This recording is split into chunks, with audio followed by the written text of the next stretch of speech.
तो चलिए आज का प्रोग्राम शुरू करते हैं। तो आज हमने लिखना है प्रोग्राम कि हम डिस्प्ले कराएंगे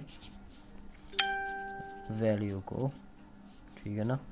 और वो होगा एक करैक्टर, ठीक है ना, जिसका नाम हमें देंगे उसे ग्रेड का, ठीक है। तो चलिए शुरू करते हैं। आपको पता है हम स्टार्टिंग करते हैं हैशटैग इंक्लूड से। आगे हम यूज़ करेंगे stdio.h। तो ये हमने प्रीवियस डायरेक्टरी बना ली है और ये डायरेक्टरी कौन सी है आपको पता होना चाहिए। अच्छा रुकिए, इससे पहले मैं यहाँ पर एक बार लिख लेता हूँ। ये फ़र्ज़ कीजिए हमारे पास आउटपुट आएगी, ठीक है ना।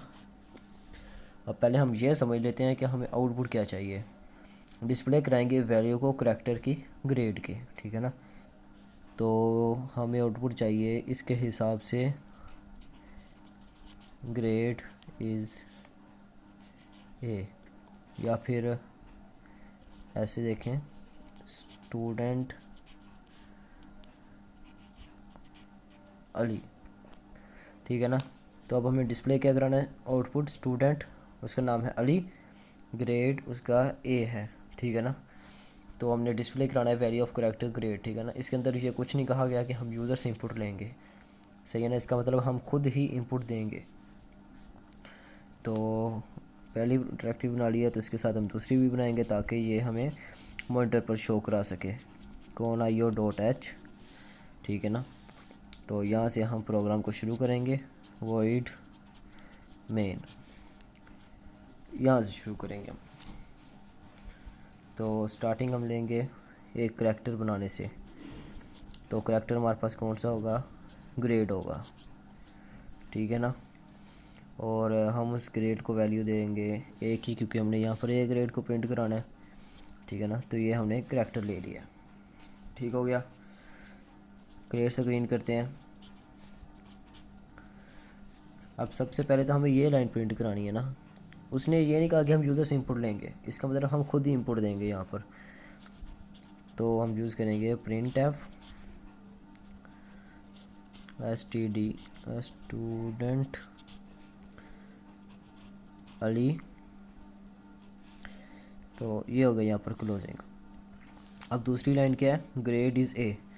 लेकिन हमने यहाँ पर अगर हम ऐसे ही लिखेंगे ना तो ये इस तरह आउटपुट नहीं आएगी। तो ये आएगी आउटपुट स्टूडेंट अली, इसके आगे ही आ जाएगा ग्रेड इज़ ए, ठीक है ना। तो उसके लिए हमें यहाँ पर /n यूज़ करना था, लेकिन अगर हमने यहाँ पर नहीं यूज़ किया तो हम अगले printf में यूज़ कर लेंगे, ठीक है ना।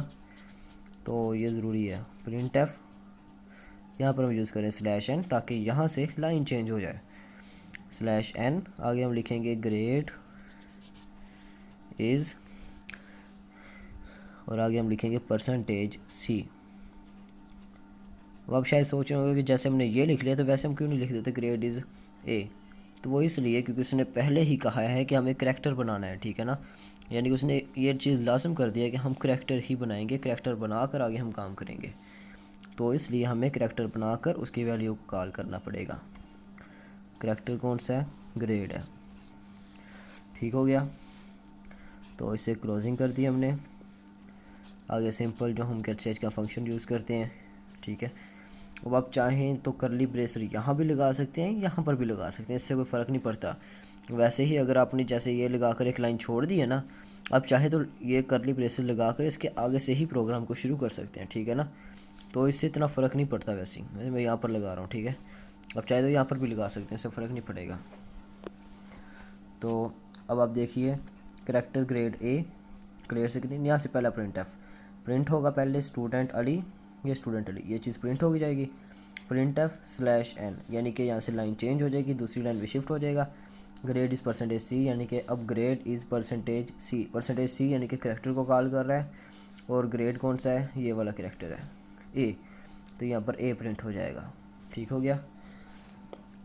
अब आपको एक और बात बताता हूँ। फ़र्ज़ कीजिए कि अगर हमें यूज़र कहता है कि हम डिस्प्ले कराएं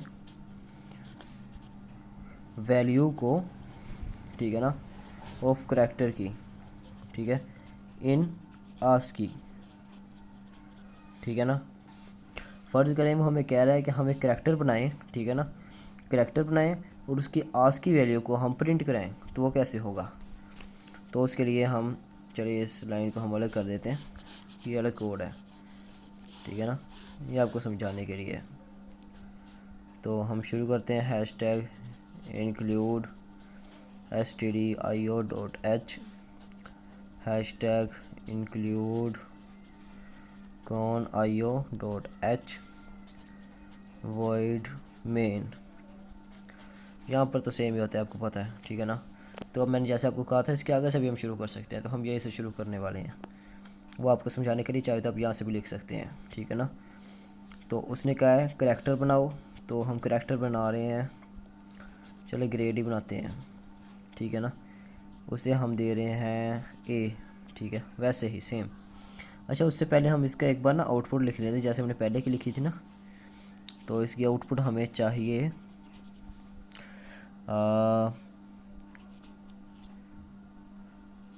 ASCII ऑफ G इज़ 65, ये ठीक रहेगा ना। तो हमें ये चीज़ आउटपुट चाहिए, ठीक है। तो हमने एक करैक्टर बनाया है, करैक्टर बनाने के बाद आपको पता है हम क्लियर स्क्रीन करेंगे CLR तो ये चीज़ तो होगी, ठीक है। अब हमें printf यूज़ करना होगा, printf।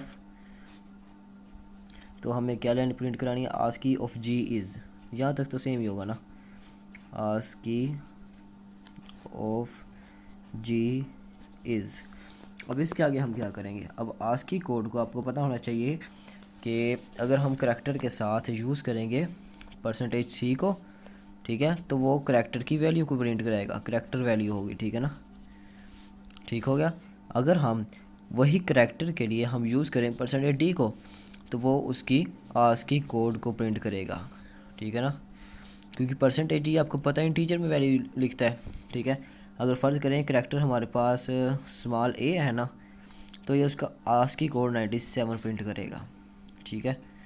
तो इसी तरह ASCII कोड आपको पता होना चाहिए, वो कीबोर्ड के अंदर जो नंबर्स होते हैं उस हिसाब से इन्हें कोड्स दिए जाते हैं। जैसे इस A के लिए 97 है, तो कैपिटल A के लिए हमारे पास 65 है, ठीक है ना। A के लिए 97 है, तो हमारे पास स्मॉल b के लिए 98 है, ठीक है ना। इसी तरह तो हमने कैपिटल A यूज़ किया है, तो पहले तो हम यही लिख लेना %D लिखेंगे, ठीक हो गया। अब कौन सा करैक्टर हमने लिखा है, ग्रेड। तो यहाँ पर हम गेटसेज का फंक्शन लगाएंगे, ये क्लोजिंग होगी, ठीक है। तो अब देखिए हमने करैक्टर ग्रेड बनाया है ए, हमने यहाँ पर इंटीजर तो यूज़ नहीं किया, तो हम %D की यूज़ कर रहे हैं। ये वही बात है, जब हमने %D यूज़ किया है ना, तो वो करैक्टर का पहले हम हमारे पास देखा है करैक्टर का हमारे पास ग्रेड, बल्कि ग्रेड को देखेगा, ठीक है ना। तो हमने यहाँ पर ग्रेड लिखा है, हालांकि %D यूज़ करके हमने ग्रेड लिखा, तो ग्रेड तो हमारे पास करैक्टर है, ठीक है ना। तो वो उसे देखेगा कि साथ में ये करैक्टर है, तो इसके पास वैल्यू कौन सी है, वैल्यू इसके पास A है, ठीक है ना। तो वो सिंपल सी A को प्रिंट नहीं कर सकता, क्योंकि वो तो %D है, यानी कि वो तो इंटीजर वैल्यू को प्रिंट कर सकता है सिर्फ, तो वो A को प्रिंट नहीं करेगा। वो A की जो ASCII वैल्यू होगी ना, यानी कि 65, वो उस चीज़ को प्रिंट करेगा, ठीक है ना। A की ASCII वैल्यू को वो प्रिंट करेगा, जैसे 65 उसने लिखा है। और अब आप शायद सोच रहे हों कि ये हम गेटसेट फंक्शन क्यों यूज़ करते हैं, हर फंक्शन के एंड पे हम गेटसेट फंक्शन यूज़ करते हैं, ये आप देख सकते हैं। तो गेटसेट फंक्शन का बेसिक जो काम है ना, जो हमारे पास मॉनिटर स्क्रीन होती है, जैसे ये देखिए, फ़र्ज़ कीजिए ये हमारे पास इसकी मेन स्क्रीन है जहाँ पर इसकी आउटपुट आएगी, ठीक है ना। अब जब हम ये stdio लिखते हैं, ये तो हमारे पास इनपुट आउटपुट के लिए फ़ंक्शन हो जाता है, तो इससे हम इनपुट और आउटपुट फंक्शन वगैरह परफॉर्म कर लेते हैं, लेकिन उस चीज़ को प्रिंट भी तो हमें करना है ना, ठीक है ना।